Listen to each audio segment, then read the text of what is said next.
Fala galera, vamos começando mais um vídeo aqui, né, Elder Dragon. Eu sou o Davi e você está assistindo Dragon Vlog de Magic. O assunto de hoje é financeiro e a gente vai tratar de um tema polêmico que é o holding.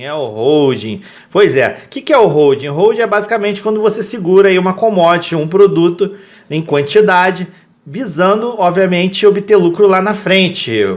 Ou não, né? Às vezes tá segurando pra... Enfim, tem gente que faz hold e não sabe o que tá fazendo. Mas é basicamente quando você segura um monte de produtos, isso aí pode afetar ou não financeiramente o mercado. Geralmente acaba afetando se esse produto começa a ficar em falta, né? Bem, e para falar de holding, eu vou passar várias informações. Aqui eu dou um exemplo aqui na cartinha que eu tenho quantidade. Obviamente isso não quer dizer que eu tô fazendo holding, porque é uma incomum de uma caixa de Ixalan, que imprime infinita, né? Mas é a cartinha que é bom ter no estoque, né? E o hold acaba sendo, vamos lá, o hold acaba sendo polêmico, por quê? Porque, obviamente, galera que joga TCG fica chateada quando determinada carta fica ruim de arrumar. E aí, de repente, brota aquele cara que tem umas 1000 cópias daquela carta. É lógico que a galera que é mais casual não vai ficar feliz com isso ou que está precisando da carta também, né? Mas é claro que se você está segurando muito de uma determinada carta é porque você visa obter um lucro lá adiante. Espero eu que sim, né? Não vai ser só para colecionar ou rasgar a carta, embora eu já tenha visto isso também, tá? Mas vamos falar de questão financeira, de quem está pensando em fazer alguma coisa visando lucro. Então a primeira coisa que você tem que saber, se você vai fazer um hold de uma carta, é saber que a primeira regra geral, que serve tanto para o hold quanto para qualquer tipo de movimentação financeira, é conhecimento. Para você ter dinheiro, você tem que saber, tem que estar bem informado. Quando você está um passo à frente dos outros em termos de informação, você vai conseguir obter os seus ganhos. Então, saber muito do conhecimento, como é que está rolando os metas, seja do T2, Modern, às vezes até o meta do Commander é importante hoje em dia, né? Um pouco do Legacy, do Vintage, reserva de lista, essas coisas ajudam você a entender o que pode ser vantajoso ou não investir, né? Eu não vou falar de sucessos meus, porque sucesso o que acontece? Geralmente, sucesso te leva a uma avaliação errada, né? Achar que, não, esse é o caminho para investir, então sempre que eu fizer isso vai dar certo. Na realidade, tome cuidado com isso, porque você pode acabar tomando uma pernada lá na frente, né? E a economia não é uma ciência exata, o mercado não reage sempre da mesma forma. Então o que você pode fazer na economia para você obter sucesso é aumentar a sua probabilidade de dar certo, por isso que é importante o conhecimento. Então vou dar um exemplo meu aqui de um momento que eu não tive sucesso, que foi comprando essa carta aqui, especialidade Karizev. Vou dar um feedback em relação a ela. Ela foi impressa em Revolta do Éter. Ela veio num ciclo de 5 cartas que faz esse mesmo efeito. Tem um efeito primário e mais um efeito de você jogar uma carta de graça pelo custo exatamente 1 mana inferior ao que está aqui, né? Então, por exemplo, ela custa 3, vai castar uma de 2. Tem outras que custa 4 e casta de 3, assim por diante.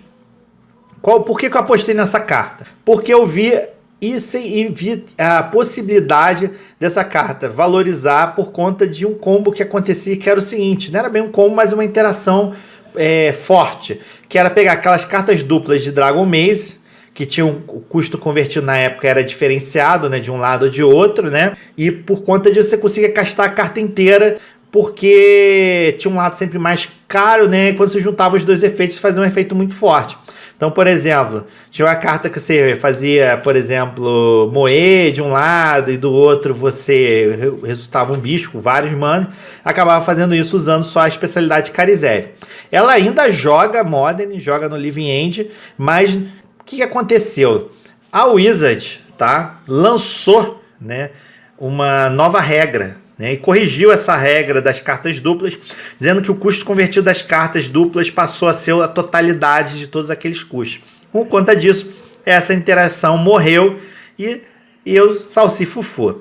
Agora, o que é interessante em cima desse erro? Claro, primeiro que a interação é obviamente forte, eu fui no risco de aquilo ali acabar valorizando, mas muito antes da carta valorizar, ela acabou tendo essa errata aí nas cartas duplas. Porém, uma questão interessante é quanto eu gastei em cada carta dessa. Se for ver o valor, né, que eu gastei nisso, eu gastei entre 1 a 4 reais em cada carta dessa. Eu tive uma perda, vamos dizer assim, de volume realmente vou te dizer que a priori não. Então, quer dizer, eu gastei de apenas de R$ 1 a R$ 4. Hoje a carta aí eu vendo em torno aí de 8, 10, um Play 7 mais ou menos, né? Às vezes R$ 3, uma singular, né? Então não teve aí um grande prejuízo. E aí vem um outro aspecto interessante. Você fazer holding de uma carta, né, que tem um valor financeiro já inicial muito grande, além de ser arriscado, você não necessariamente vai ter a sua faixa de lucro bem interessante. Por quê? Porque você vai acabar, né, tendo muito dinheiro empatado e a margem de retorno não vai ser assim tão grande. A gente deve levar em consideração, tá? Não só, né, vamos dizer assim, quanto que você vai ganhar em termos de valores reais. Você tem que pensar no percentual que você vai ganhar. E outra, quando você faz um hold, obviamente você vai esperar um tempo. Esse tempo pode levar até 1 ano, 2 anos, por exemplo. Isso aí é o recomendável, né? É óbvio que você não tem um valor total daquilo que você investiu. Por quê? Porque não é só o valor que você gastou. Com o decurso do tempo, você tem outros indexadores econômicos, financeiros, por exemplo, a inflação. Então, se eu paguei 100 e vendi a 110 lá na frente, né, o meu lucro real não vai ser R$ 10, vai ser menos porque tem fator da desvalorização. E digo mais, o seu lucro real mesmo ainda considera o tempo que você levou, não só empatando o dinheiro, como o trabalho que você teve para vender. Então, quando você aloca seu dinheiro em cartas de valores maiores, tá? Aí vem a nossa outra questão, você acaba tendo uma possibilidade de venda menor. Por quê? Porque a demanda, tá, em termos de valores, ela diminui. Ou seja, as pessoas, é muito mais fácil alguém ter disposição a gastar R$ 5, R$ 10 numa carta do que 100, 150. Então, isso deve ser observado na hora que você for comprar uma determinada carta, tá? E claro, o holding ele só tem sucesso mesmo se você pelo menos dobrou o seu ganho. Vou dar um exemplo, nesse caso de sucesso. Comprei muitos lotes de Shekerra, pagando na média R$ 2 a R$ 3 cada. A carta valorizou, vendi a 15, 20 a maioria, hoje é 10, assim. Mas já tive um ganho muito grande um pouco no curto decurso do tempo, né? Bem, agora uma outra questão também.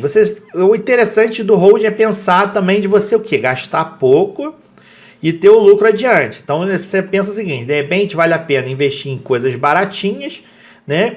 E ter um faturamento grande em cima disso. Aí eu vou mostrar uma coisa aqui interessante. A raridade da carta também deve ser considerada.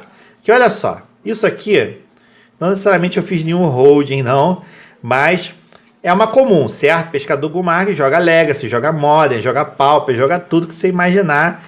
Eu devo ter facilmente aqui mais de 100 cópias disso aqui. É uma comum que você vende hoje fácil aí na faixa de R$ 1,50.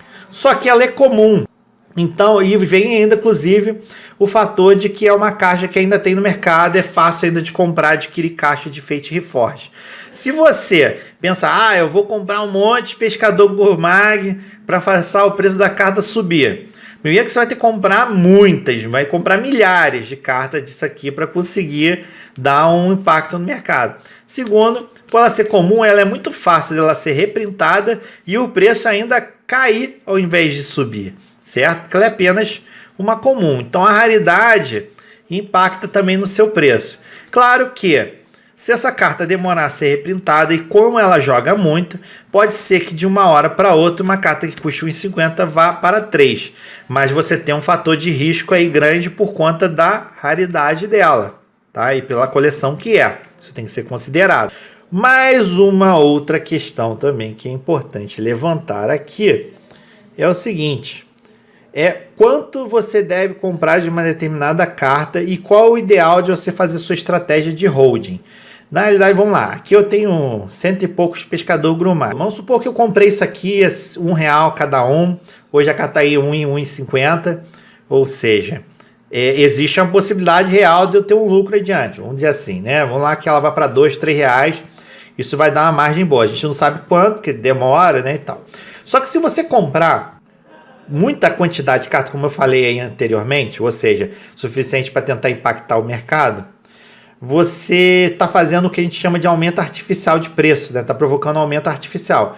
O problema de fazer um aumento artificial de preço no mercado é que você pode acabar forçando os outros agentes do mercado a agirem também. Você vai atrair a atenção deles, tá? Mesmo que não diretamente para vocês, mas vai chamar a atenção deles. Isso pode fazer com que eles, por exemplo, travem determinadas cartas, esperem parar o fluxo de compra e de repente bote de novo no mercado e te quebrem. Ou a empresa que produz a carta, no caso a Wizard, vê que está realmente diminuindo rápido a quantidade dessa carta e ela resolve reprintar, né? E aí você toma no cano também. Então é uma coisa complicada. Eu não recomendo fazer o holding ao ponto de você provocar um aumento artificial no mercado. O que é o bacana no caso você fazer? Você compra uma quantidade, tá, razoável da carta, né, a ponto de que ninguém perceba que você está fazendo isso. Ou seja, o mercado flui normalmente e você tem lá aquela quantidade de cartas aguardando alguma valorização. Com isso, o mercado flui normalmente, as pessoas não vão ter atenção para isso e com o tempo pode ser que, se obviamente se a sua informação estiver correta, o seu feeling estiver correta, você vai lucrar lá na frente. E vai lucrar de uma forma que as pessoas não vão estar atentas e por conta disso a probabilidade do seu lucro ser maior acaba sendo real, entendeu? Então, vamos lá, recapitulando rápido aqui. Primeira coisa, para você ser bem sucedido no investimento financeiro, por exemplo, o próprio holding, você tem que ter conhecimento. A segunda questão é investir em cartas muito caras, torna a sua chance de ter lucro muito menor. Então, fazer holding de cartas de valor muito alto não necessariamente vale a pena. A terceira questão, você deve observar a raridade do seu produto, porque a probabilidade de você obter lucro, mesmo tendo uma possibilidade dele valorizar no futuro, acaba também sendo menor. A quarta questão é, não adianta você investir ao ponto de fazer um impacto artificial no mercado, pois você corre o risco de chamar atenção para os outros atores no mercado financeiro e com isso os seus planos podem ir por água abaixo porque as pessoas estão sabendo que você está agindo. Agir sem que as pessoas percebam isso aumenta a sua chance de você ter sucesso no seu investimento financeiro. Então é isso aí, galera. É a noção básica de holding no caso de card games. Se você quiser fazer ou não fazer, isso vai com você. Se você acha certo ou acha errado, também é sua questão, né? Apenas estou explicando como é que funciona isso, mas é nada mais, nada menos que uma ferramenta financeira e, se bem realizada, não vai prejudicar ninguém e quem estiver aplicando de forma correta vai acabar tendo boas chances de lucrar com isso. Beleza, galera? Então, até a próxima.